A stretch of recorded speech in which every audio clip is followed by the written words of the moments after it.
네, 시청자 여러분, 한 주일 동안 잘 지내셨습니까? 저는 오늘 굉장히 좀 일찍 도착을 했었거든요. 철도 파업을 하더라고요, 18일까지. 또 제가 타는 차가 파업차여서 빨리 차를 예매를 했는데 다시 교환했는데 첫 차밖에 없는 거예요. 자리도 딱 하나. 제가 그렇게 생각을 한다면은 제가 평상시보다도 보통 이제 제가 한 6시 반 이렇게 집을 나서는데 오늘은 5시에 집을 나서니까 굉장히 힘들겠죠, 그죠? 그런데 이런 부분을 제가 형이 상학적으로 생각을 하니까 오히려 굉장히 기쁠 수가 있는 거예요. 여러분들 그 철학자 하면 그리스의 대표적인 철학자 소크라테스를 많이 생각하실 텐데요. 사실 소크라테스도 사약을 받고 죽음을 당했죠. 그 철학자다운 제명입니다. 그 소크라테스의 제명이 뭐였냐니까 젊은이들을 도덕적으로 타락시켰다. 이게 제명이었거든요. 이 도덕이라는 것이 기준이 모호하지 않나요? 어떤 특정한 방향이 설정되어 있는 것이 아니라 그 누군가의 도덕성이라는 것은 사람마다 다 다르단 말이에요. 이렇게 이제 우리가 이 주변에 보면은 철학적인 부분들이 많습니다. 뭐 노래 같은 것도 여러분들 제가 언젠가 여기 엘비스 프레슬리와 비틀즈의 비교를 하면서 말씀드렸던 비틀즈의 노래 레디빗 같은 노래도 우리가 해석을 해보면은 가만히 있으라는 거잖아요. 그대로 있으라. 그게 뭐냐면은 물은 아래로 흐르는 것도 가만히 두고 그저 소나무가 하늘을 향해서 올라가는 것도 가만히 두라. 뭐 그런 의미를 갖고 있는데 이 주식시장도 어떻게 보면은 철학적인 분들이 잘할 수가 있는 부분입니다. 왜냐하면은 이 주식은 도덕의 기준으로 보시면은 어떤 기준이 없잖아요. 그렇지 않습니까? 그죠? 만약에 여러분들이 이론가라면은 반드시 1 더하기 1은 2가 되어야 되겠지만은 이 주식시장만큼은 1 더하기 1이 2가 될 수가 없단 말이에요. 그래서 제가 항상 IQ를 발휘하기보다는 EQ를 발휘하라는 말씀을 많이 드리고요. 이 주식을 잘하시려면은 철학자가 잘할 수도 있지만 또 한 가지 주식을 사랑해야 된다라는 말을 굉장히 많이 합니다. 여러분들 그 사랑하는 사람에게 여러분들이 조금 쓴소리를 하든지 이렇게 해버리면은 그 사랑하는 사람은 굉장히 자책하게 되어서 나중에는 큰 사고도 일으킬 수가 있잖아, 그죠? 그렇듯이 이 주식도 여러분들이 보유하고 있는 종목에 대해서 계속 손가락질을 하면서 아유 저거는 왜 안 가느냐, 그래 너는 계속 빠져라 죽어라 이러면 어떻게 되겠습니까? 주식도 마찬가지거든. 그 주식도 스스로 자책을 해가지고 우리 주인은 내가 주식이 자꾸 빠지는 거를 좋아하구나 이렇게 해서 어떻게 되겠습니까? 더 나락의 길로 가지만은 설령 그 종목이 빠진다 하더라도 항상 칭찬해주고 너는 반드시 상한가를 칠 수가 있을 거야. 너는 반드시 나에게 뭐 상한가 10방을 줄 거야. 이렇게 자꾸 여러분들이 북돋아주게 되면은 그 주식이라는 것도 알게 모르게 다 듣고 있단 말이에요. 있기 때문에 여러분들에게 무한한 그저 기쁨을 줄 수가 있습니다. 오늘은 여러분들께서 이 주식에 관한 형이상학적인 부분들을 좀 한번 배워보시면 어떨까 해서 그와 관련된 부분들을 제가 오늘 준비를 해왔거든요. 잠시 화면 한번 보고 강의하도록 하겠습니다.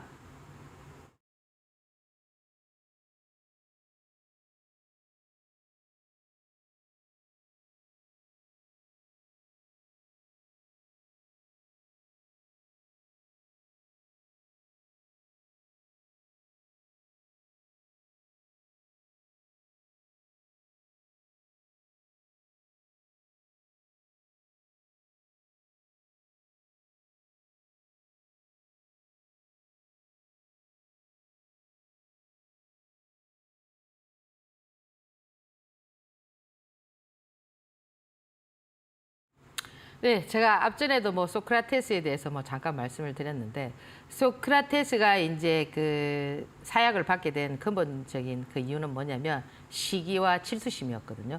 소크라테스는 제자가 상당히 많았습니다. 그죠? 소크라테스를 이은 플라톤, 그죠? 플라톤을 이은 아리스토텔레스, 그죠? 아리스토텔레스를 이은 알렉산더 대왕. 알렉산더 대왕이 나폴레옹을 이겼으니까 대단하죠. 그죠? 제가 여기서 언젠가도 한번 그 말씀을 드렸습니다. 왜 나폴레옹을 이기게 됐는지. 이렇게 이제 이 보통 보면은 그 제자들이 많고 이제 그 당시도 그 철학을 배우기 위해서 누군가의 스승을 찾아가는데 모두 다 이제 그쪽으로 몰리다 보니까 어떠냐면은 주변의 다른 철학자들이 시기 질투를 해서 그런 어떤 제명을 씌워서 뭡니까 죽게 만드는 이런 현상이 있었잖아요. 항상 적은 어디에 있느냐면은 가장 가까이 있다라는 겁니다. 그래서 이 주식 시장에서도 지금 그 적들이 어떠냐면은 지금 현재 시장에 움직이는 이 적들이 여러분들 가장 가까이 있는데 이 세력들의 지금 보면은 반란이 일어나고 있다라는 겁니다. 서로 반란이 일어나고 있다라는 거죠. 그러니까 서로가 이기기 위해서 그 현상들이 뭐냐면은 시장이 순환이 굉장히 빨리 움직이고 있다라는 겁니다. 그러면 과거에는 어땠냐면은 질서가 있다라는 거죠. 어떤 질서가 있었느냐? 주도주가 간다든지 어떤 특정 대장이 있다든지 이렇게 되면 어떠냐면은 나머지 이런 어떤 테마들은 약간 소강 상태에서 그냥 지켜봐주는 그런 부분들이 있었다면은 지금은 어떻느냐? 지금 제가 봤을 때 시장의 세력들은 서로 춘추 전국 시대처럼 난립하고 있다라는 거죠. 서로 우뚝 서려고. 그러니까 질서가 세력들의 어떤 질서가 약간 무너져 있는 그런 느낌을 볼 수가 있습니다. 그래서 물론 이제 시장에 지금 이번 주에도 보면은 그 테마들이 뭐 로봇 테마를 기준으로 해서 뭐 로봇 테마 하면 뭐 레인보우 로보틱스라든지 뭐 SPG라든지 뭐 이렇게 움직였지만은 현재로서는 좀 차트들이 좀 무너진 상태잖아, 그죠? 그렇지만 그 종목들이 약간의 빛을 발하고 그 또 로봇주들이 움직이면서 좀 이번 주에 좀 두드러졌던 부분들은 뭐 5G라든지 그 5G 중에서도 뭐 머큐리라든지 뭐 오이 솔루션이라든지 기가레인이라든지 이런 또 5G 관련한 종목들이 나오면서 메타버스 나오고 또 뭐 재건 관련한 종목 나오고 또 뭐 제약 바이오 나오고 이렇게 중구난방으로 또 그리고 또 이제 또 중국 관련한 또 뭐 화장품 관련한 종목 나오고 전체의 시장이 또 누구라고 할 거 없이 그럼 예를 들어서 2차 전지라든지 이런 종목들이 지금 계속 시세를 주도했지만 그 2차 전지라는 그런 부분들도 어떻게 움직이고 있느냐면은 지그재그로 그죠? 그러니까 조금 올랐다가 밀려 내려가고 박스권에서 올라갔다 내려가고 추세를 타지를 못한다라는 거죠. 지금 주도했던 반도체도 마찬가지입니다. 이번 주에 조금 두드러지게 나왔던 반도체 같은 종목은 뭐냐면은 뭐 주성 엔지니어링인데 만약에 2차 전지 만약이 아니라 2차 전지가 2차 전지 중에서 포스코 DX가 계속 시장을 주도해오는 그런 어떤 흐름이었다면 다른 애들은 추세를 못 살렸잖아요. 에코프로도 못 살리고 포스코 홀딩스도 못 살리고 했지만 포스코 DX가 추세를 살리면서 왔던 것처럼 지금 보면 반도체에서도 그동안 뭐 한미반도체나 이수페타시스나 이런 것들이 추세를 살려가지고 지금 뭐 조정을 보고 있다면 이제는 누가 올라오느냐면은 주성 엔지니어링이 올라오고 있다는 겁니다. 이렇게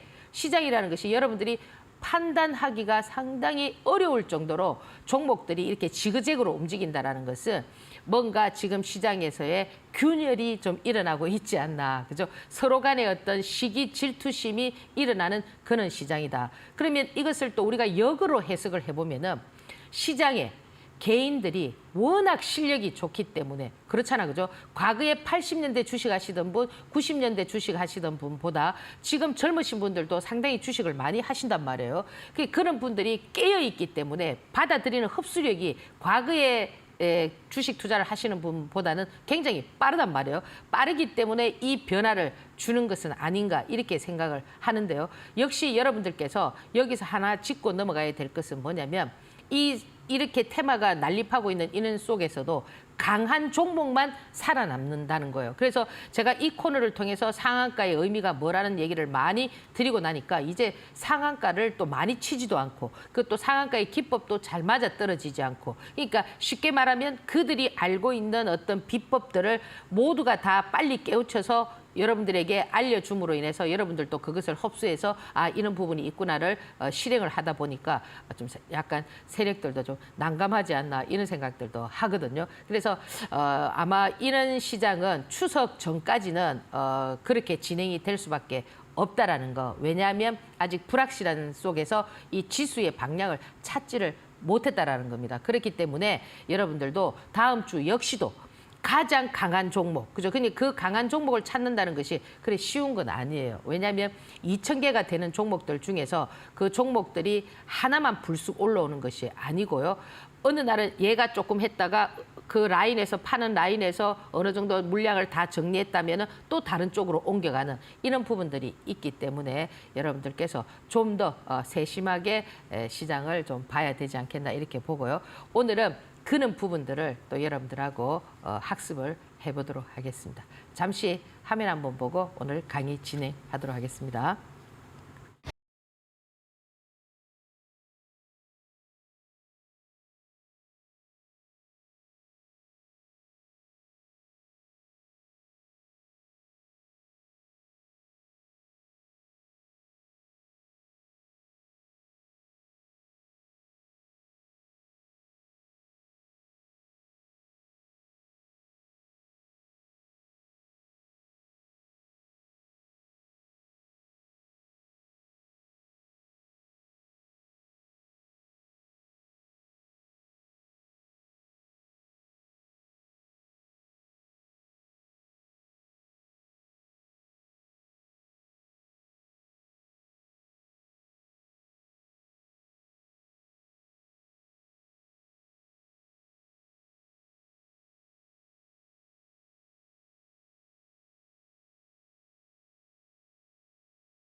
네, 자 지금 이제 제가 계속 여기서 이제 제 유튜브에 대해서 말씀을 많이 드리잖아요.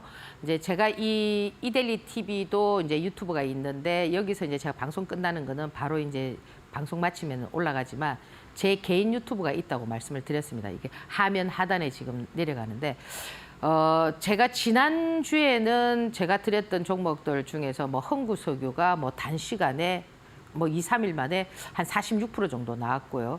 뭐 알테오젠 같은 경우도 제가 유튜브에서 말씀드렸던 뭐 그런 부분들이 30%가 넘는 수익률이 나왔거든요.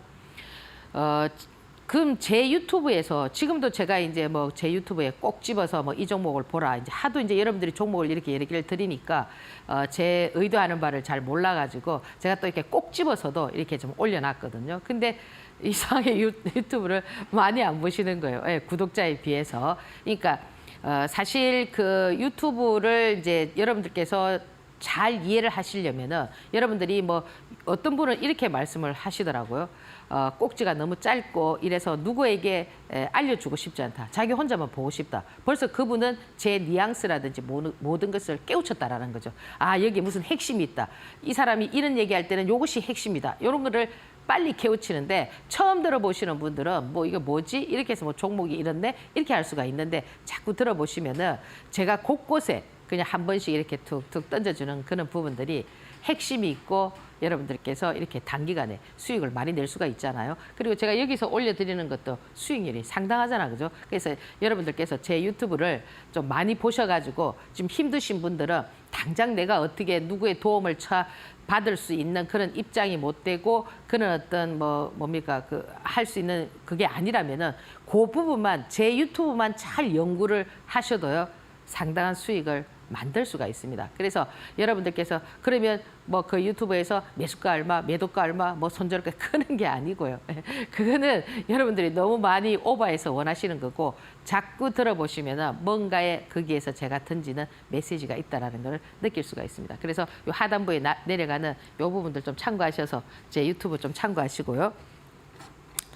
자, 이제 지금 이 미국 우리가 이제 항상 기준으로 보는 게 뭐냐면은 이 다우 지수인데 이 지금 미국 시장 어제 이게 지금 제가 이제 금요일 날 어제 이제 보냈기 때문에 어제 금요일 날 시장이 마무리가 됐잖아요. 미국 시장이 어떻게 했냐면 또 다시 요만큼 올란 만큼 요만큼 또 내려놨어요. 그러면 지금 이 방향성이 어떠냐면은 아직 박스권에서 어떤 방향을 정하지를 못하고 있다라는 겁니다.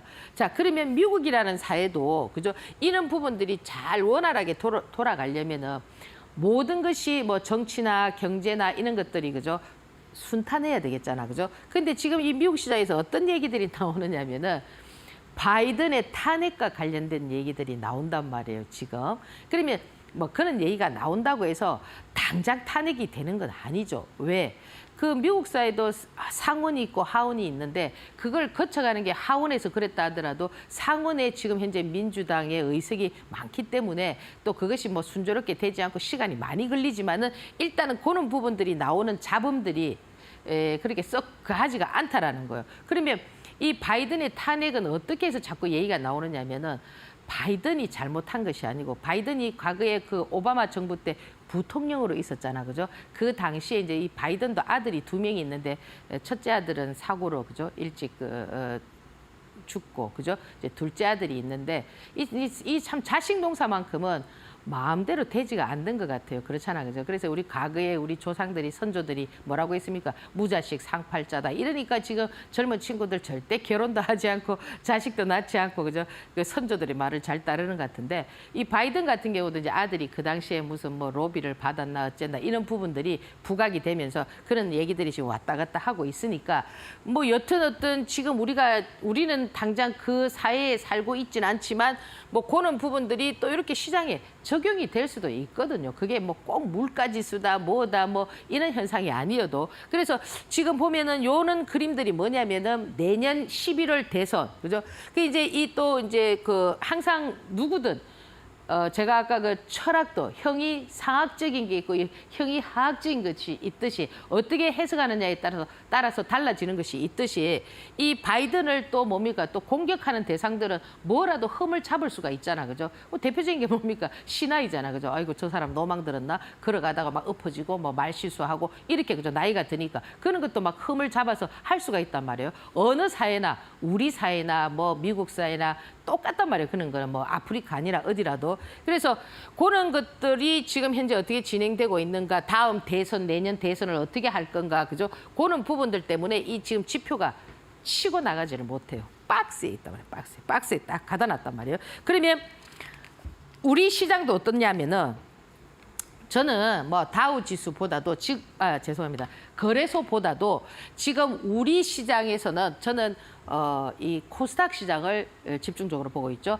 이 코스닥 지금 거래소 시장은 솔직히 좀 죽었잖아요. 거래대금도 들어오지도 않고 거래대금도 지금 10조대 밑으로 빡 떨어졌단 말이에요. 그러니까 어떻게 보면은 이 지수를 그냥 이제 울타리처럼 보호하는 그런 종목들만 거기서 그냥 왔다 갔다 할 뿐이고 만약에 그 어떤 외부적인 상황이 딱 벌어졌을 때 그 종목들이 팍 무너지면 어떻게 되느냐면은 지수는 탁 떨어지게 돼 있거든요. 근데 이 지금 코스닥 시장은 어떠냐면은 지수하고는 아무 상관이 없는 거예요. 지수가 올라가든 그럼 예를 들어서 목요일 날 어떻게 했죠? 미국 시장이 상승했잖아, 그죠? 상승했는데 어제 우리 시장이 아침부터 그러면 상승하는 종목 뭐 2차 전지라든지 반도체라든지 막 이런 게 막 지수 샀나요? 아니잖아요.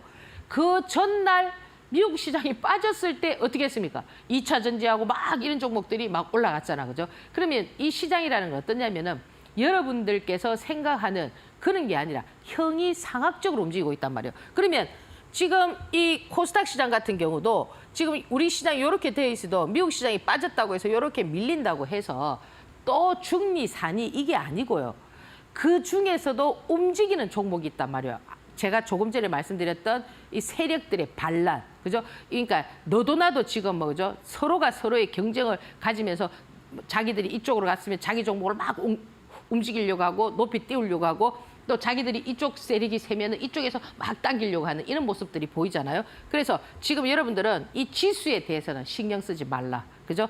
이 지수는 아무 의미가 없다. 지금은 뭐의 싸움이냐면은 종목 싸움이다. 단 그러나 외부적으로 예를 들어서 미국에 큰 악재가 있다든지 이렇게 해서 시장이 팍 밀릴 때는 뭐 전체적으로 종목들이 다 그럴 수가 있겠지만은 지금 현재로서는 이런 형태로 움직이고 있기 때문에 여러분들께서 좀 참고를 하시면 어떨까 이렇게 말씀을 드리고요.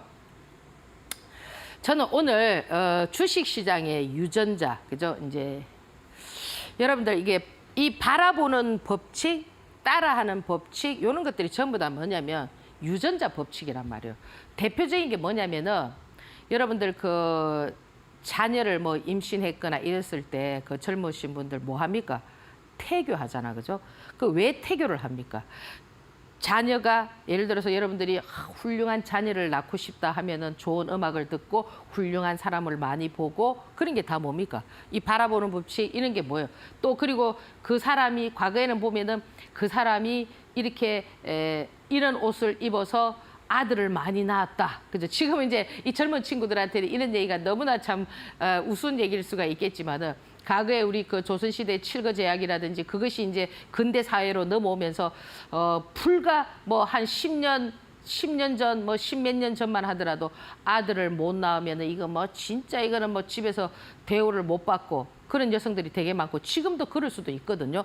이게 그러다 보니까 그 집에 그 여성이 아들을 뭐 5, 6 낳았다면 그 사람이 이런 옷을 입어가지고 아들을 낳았다면 그 속옷까지도 따라 입는 그런 현상들이 나왔거든요. 이런 것들이 뭐냐면 따라하는 법칙이고 바라보는 법칙이고 이런 것들이 이 유전자 법칙인데 이런 부분들이 주식 시장에도 있다라는 거예요. 여기서 특히 이 바라보는 법칙은 뭐예요? 여러분들 이 바라보는 법칙이나 따라하는 법칙은 그 사용하는 방법, 매뉴얼이 복잡하지 않아요. 단순하단 말이에요. 보세요. 옐런 머스크도 보니까 지금 뭐 자녀가 9명이고 뭐 와이프가 뭐 많더라고요. 그 머스크가 뭐라고 했느냐면은 자기는 자기 아버지를 제일 싫어한다 했거든요. 존경하는 게 아니고. 그 왜 아버지를 싫어했느냐? 그 이제 아버지의 개인사가 그래서 여성 편력이 많고 이런 부분들을 자기가 보니까 뭐 안 좋았겠죠. 그죠? 뭐 또 뭐 그 뭡니까? 새로운 여성과의 그 낳는 딸과 같이 결혼하고 그러니까 가게가 복잡해지잖아. 그죠? 그런 부분을 싫어했는데도 결국 그도 어떻습니까? 뭐 단순하게 지금 따라하고 있잖아. 그 뭐예요?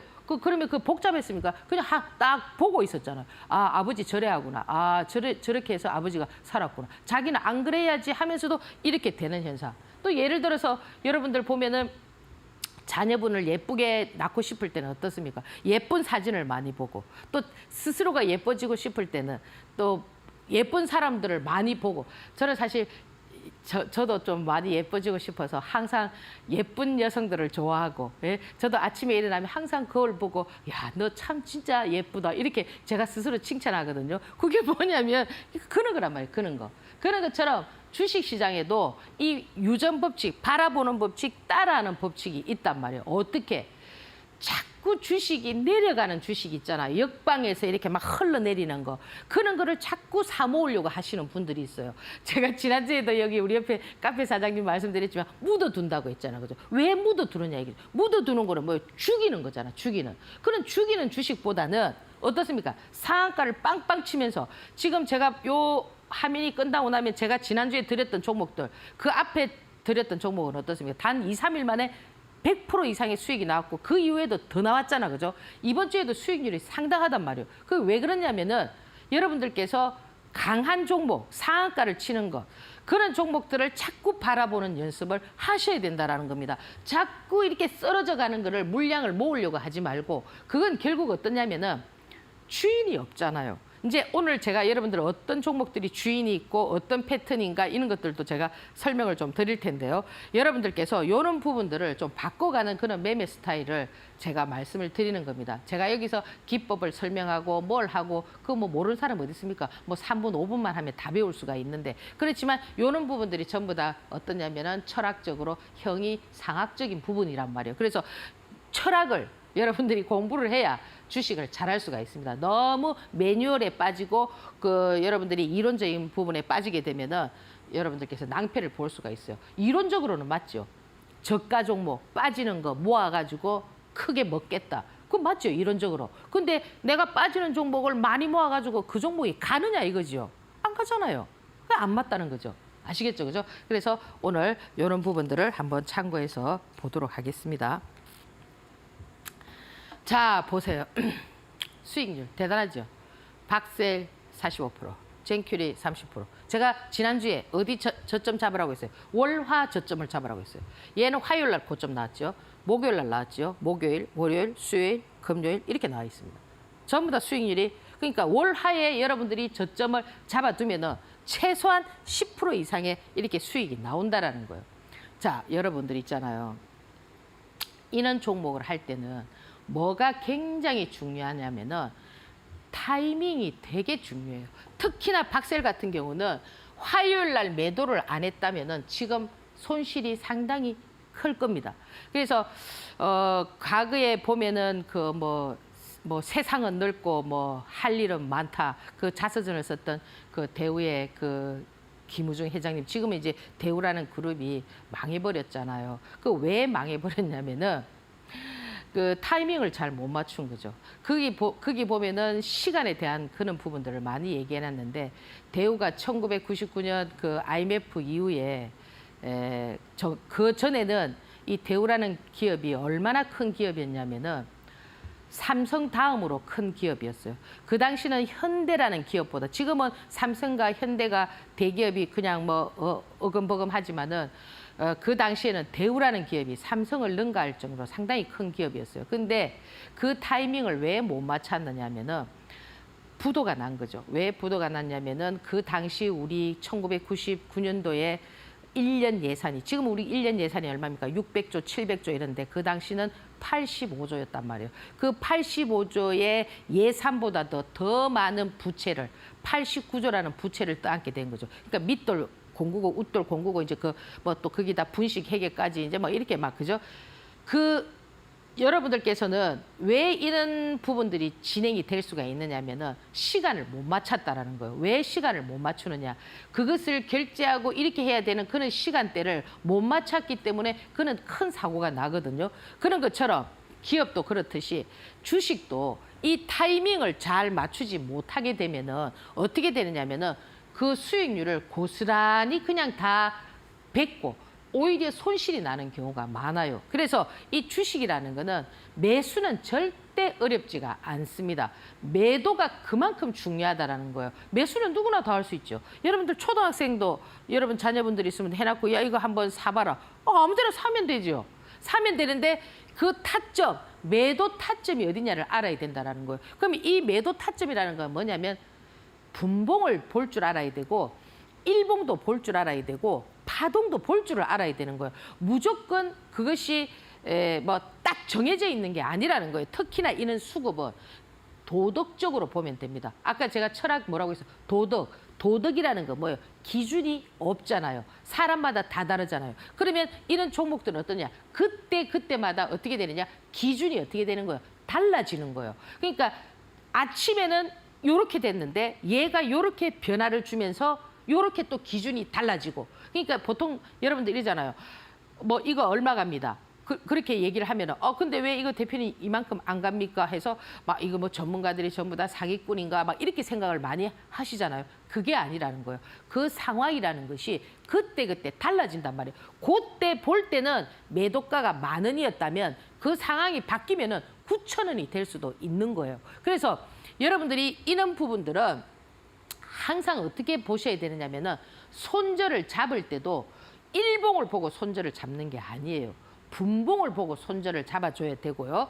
그리고 반드시 여기에 수급이 존재해야 되고, 그리고 이 수급의 의도가 어떻게 돼야 되느냐 하면 방향성을 어느 정도는 여러분들께서 알고 계셔야 된다는 거예요. 그걸 모르고 그 방향성을 여러분들이 기술적으로 해석을 하든 아니면은 뭐 주변에 많은 뭐 안테나를 세워서 정보력을 갖고 하든 여튼 이런 부분들은 그런 것이 필요하다라는 거예요. 그래서 이제 이 지금 보면은 뭐 인벤티지렉 같은 경우도 제가 이제 그 기타 법인의 매도가 나오고 나서도 이렇게 수익률이 나왔잖아요. 그럼 뭐예요?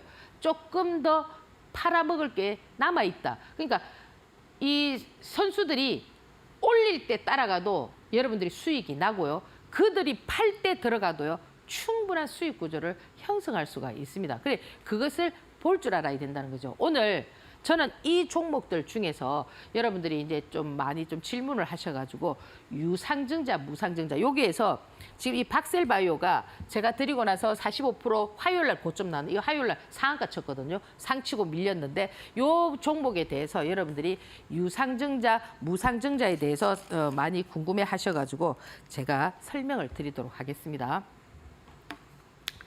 사실 이제 이 박셀바이오는 2020년도에 특례 상장을 했어요. 그러니까 매출도 없고 그냥 이제 연구, 그죠? R&D를 중심으로 한 그런 거 많잖아요. 과거에 셀트리온도 그랬었거든요.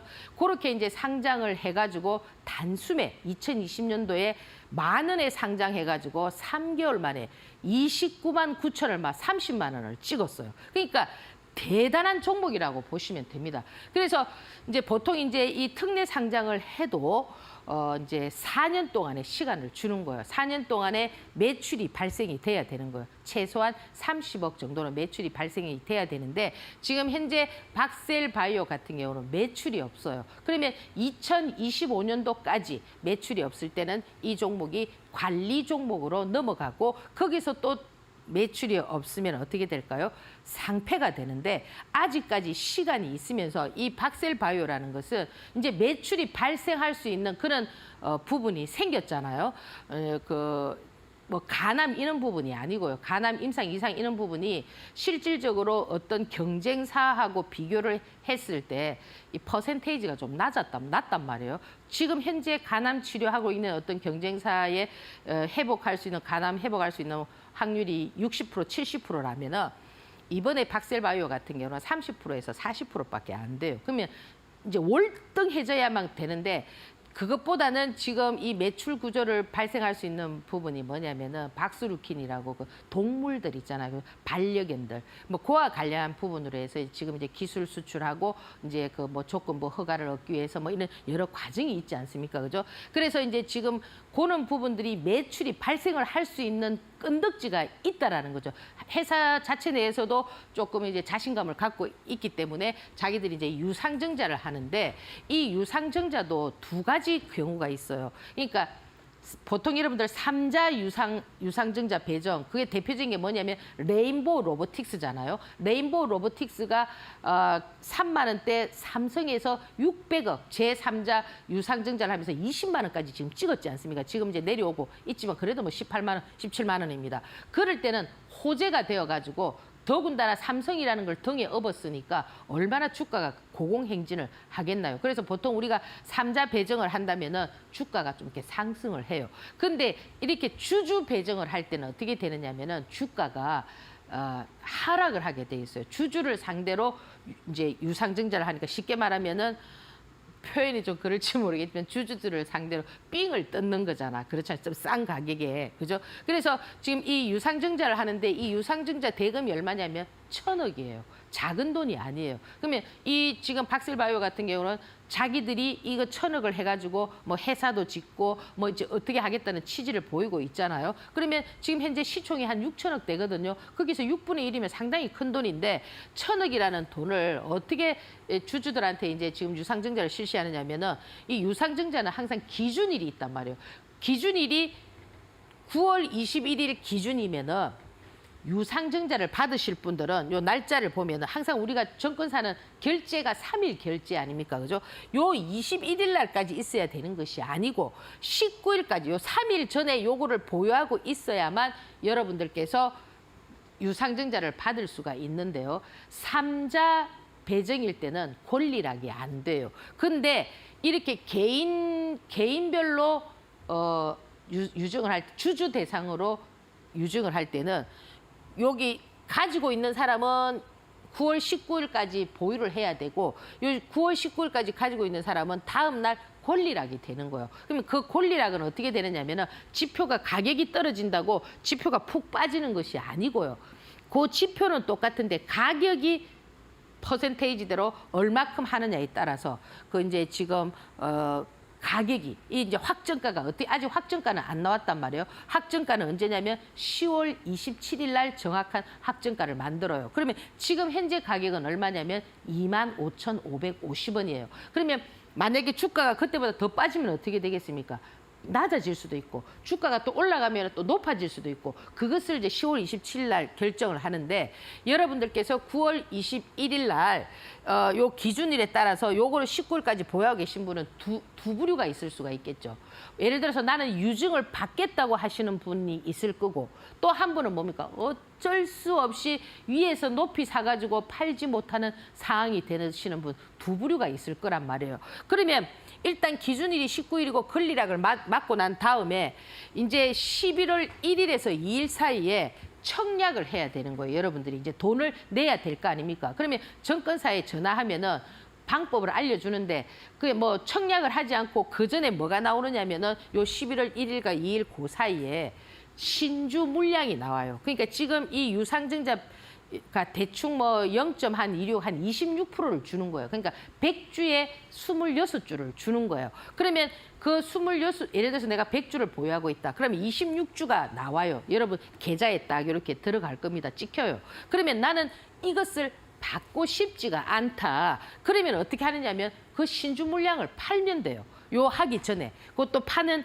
정권사 프로그램이 있어요. 모르면은 주식시장에 정권사 전화하면은 알려줘요. 그러면 그것도 똑같이 주식 거래처럼. 근데 가격이 높지가 않죠. 엄청나게 아마 싸단 말이에요. 원래 가격은 25,000 얼마라도 그 가격은 그렇게 안 돼요. 막 1,000원 단위라든지 막 이렇게 싸다고요. 그러면 나는 안 받겠다면 그거라도 파시면 되고, 받겠다고 하시면은 요런 날짜에 청약을 하시면 되고요.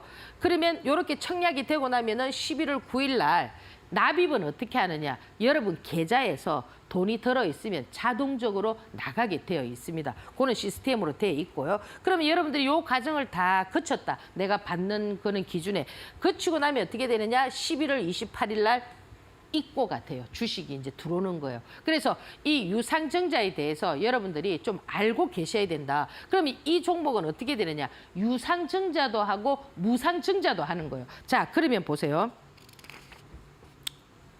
무상증자는 어떻게 되느냐면은 역시 11월 13일 기준이에요. 무증도 주고 유증도 주는 거예요. 그러면 비율은 어떻느냐? 무증도 똑같아요. 0.2%니까 한 20%니까 100주에 한 20주를 주는 거예요. 이 무증은 뭐냐? 그냥 공짜로 주는 거예요. 공짜로 주는 건데 기준일이 있는 거예요. 그럼 13일 기준일이니까 그럼 여러분들이 요거는 어떻게 돼야 되겠어요? 월요일 날 13일 기준일이니까 요 3일 전이니까 9일이겠죠. 그죠? 요 날은 쉬잖아요. 토요일이니까. 11월 9일까지 그 종목을 보유하고 있어야 돼요. 똑같이 무상증자도 어떻게 되느냐? 권리락을 해요. 가격이 떨어져요. 떨어지고 나서 이제 여러분들이 예를 들어서 무증을 내가 받았다 하면은 역시 11월 30일 날 요렇게 요거는 돈을 넣을 필요가 없거든요. 없기 때문에 어떻게 되느냐면은 11월 30일 날 이렇게 딱 입고가 되는 거예요. 그래서 지금 이 박셀바이오에 대해서 상당히 지금 보면은 관심이 많기 때문에 제가 이제 이 이후에 어떻게 되는가를 좀 차트를 통해서 이렇게 보시면요.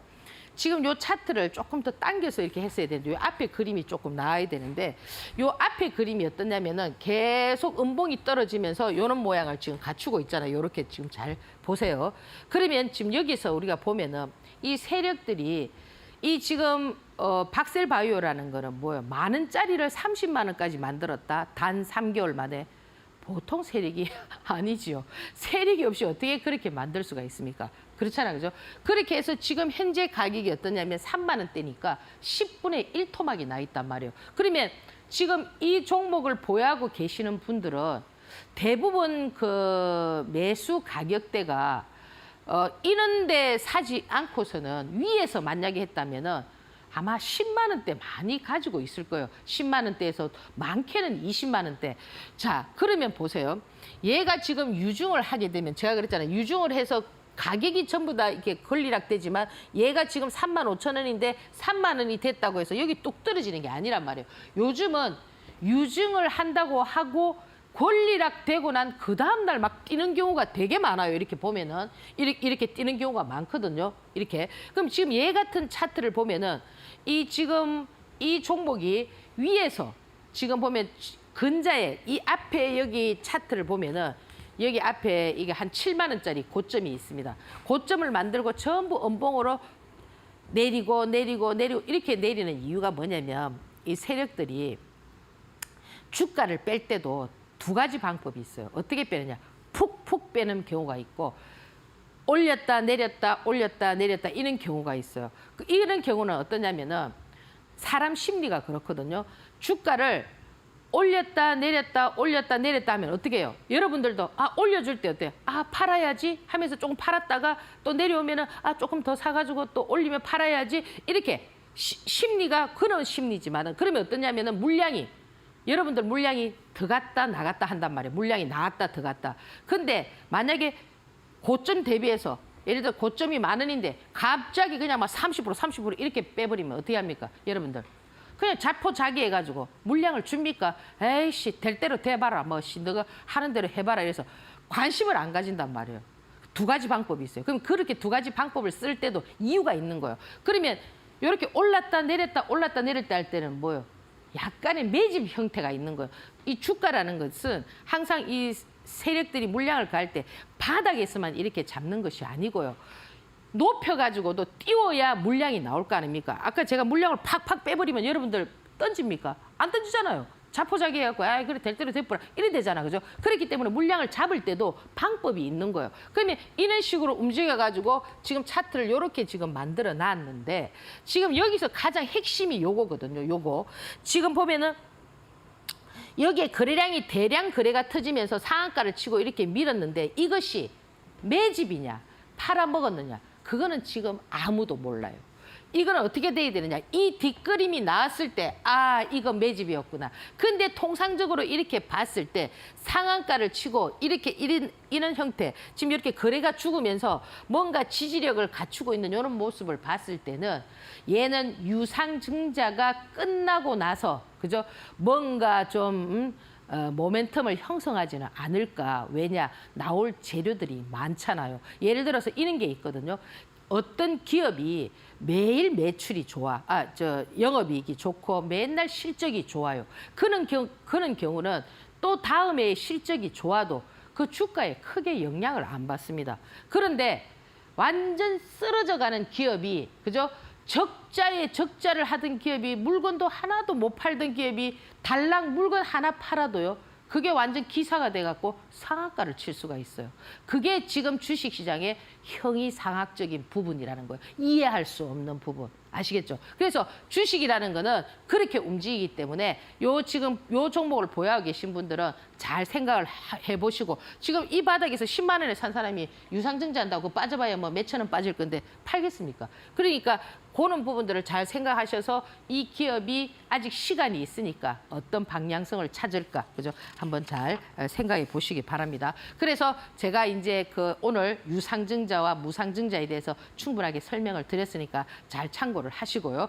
그럼 이제 우리가 다음 주에 또 어떤 종목들, 수익률이 많이 날 종목들 한번 보도록 하겠습니다. 자, 미코바이오메드. 지금 시장에서 그냥 뭐 자기 특별한 재료 없습니다. 얘 뭡니까? 네옴시티입니다. 원래 이거 미코바이오메드 뭡니까? 원숭이 두창 관련해서 움직인 종목 아닙니까? 그죠? 근데 이제 이제 제약회사니까 뭐 네옴시티에 뭐 공장 지어가지고 뭐 그거 갖다 붙이면 그래 되는 겁니다. 근데 저는 이 네옴시티와 관련돼 있는 이 부분을 약간 내가 보수적으로 보는 것이 왜 보수적으로 보느냐면은 11월 28일이 지금 보면은 우리가 2030년 월드 엑스포, 그죠? 이제 부산의 유치냐, 지금 여기 사우디냐, 이게 지금 경쟁이 지금 붙어 있잖아, 그죠? 지금 현재로서는 지금 사우디가 유리하지만은 이제 또 뭡니까? 또 우리 뭐 국토부 장관이 저기 가고 뭐 딜이 뭐 이렇게 좀 성사될 수는 있겠죠. 야, 너가 이거 뭐 포기하면은 우리 뭐 이거 네옴시티 주겠다. 뭐 그건 아무도 모르는 거거든요. 근데 지금 우리는 계속 유치를 하려고 하기 때문에 이게 단방 지금 그거는 수주를 따고 그런 건 아니에요. 항상 주식이라는 거는 미리 선반영되고 이렇게 미래 가치를 보는 거기 때문에 그냥 시장에서 만들어지는 부분이기 때문에 와, 이것이 네옴시티 이래가지고 막 날아가는 이런 생각하지 말라는 거죠. 그러니까 일단 이런 부분들은 11월이 지나고 나서 그죠? 그때 이제 어떤 방향성을 찾아야 되지만 미리 움직여주고 있다라는 거. 그래서 지금 시장에서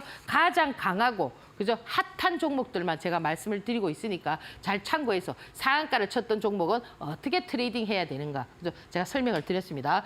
자, 이 포스코 스틸리온 같은 경우는 뭡니까? 이거 2차 전지인데 가장 이 포스코 그룹들 중에서 시총이 약하고, 그죠? 시총이 작으니까 어때요? 만지기가 쉽잖아요. 그래서 제가 봤을 때 어쨌든 낙폭에 대한 기술적 반등이 나왔으니까 선수들이 여기 들어왔으니까 여기서 여러분들께서 트레이딩 할 수 있는 그런 어떤 흐름들이 있지 않겠나 이렇게 봅니다. 그러면 지금은 포스코 DX나 이런 것보다는 포스코 스틸리온을 보셔야 되겠죠. 그죠? 자, 그리고 지금 보면은 이 대동기업 같은 이런 것들은 지금 농기구잖아, 그죠?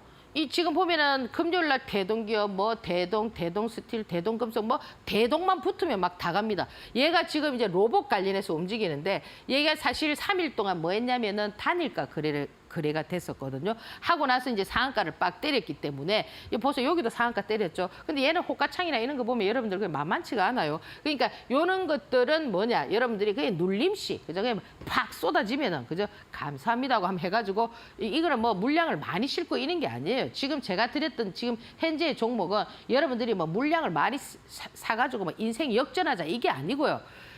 물량, 적당한 물량을 해가지고도 수익 구조를 크게 형성할 수 있고, 그죠? 그런 어떤 부분들이기 때문에 여러분들께서 이런 부분을 잘 참고를 하셔야 된다. 이렇게 말씀을 드리고요. 지금 시큐리티 같은 경우는 신규 종목인데 상당히 수급이 좋아요. 얘는 지금 보안, 그죠? 이것도 역시 네옴시티 관련해서 이 보안주들의 우리가 과거에 본 보안 대장 누굽니까? 안랩 아닙니까? 근데 요즘은 이게 주식이라는 거는 패션이란 말이에요. 패션. 자꾸 바뀌어가기 때문에 여러분들께서 막 너무 맹목적으로 과거의 어떤 그런 형성되어 있는 그런 거에 너무 집중하시면 안 돼요. 왜? 선수들도 계속 교체가 되고 있다라는 거. 그러면 80년대 선수들이 아직까지 살아있을까요? 죽은 사람도 있고 다를 거 아닙니까? 계속 물갈이가 되고 있기 때문에 지금 들어오는 선수들은 어떻게 했습니까? 참신하지 않겠나요? 그러니까 여러분들이 그런 걸 잘 보셔야 된다. 그래서 이 지금 네옴시티 관련해서 지금 여러분들께서 요걸 한번 보시고요.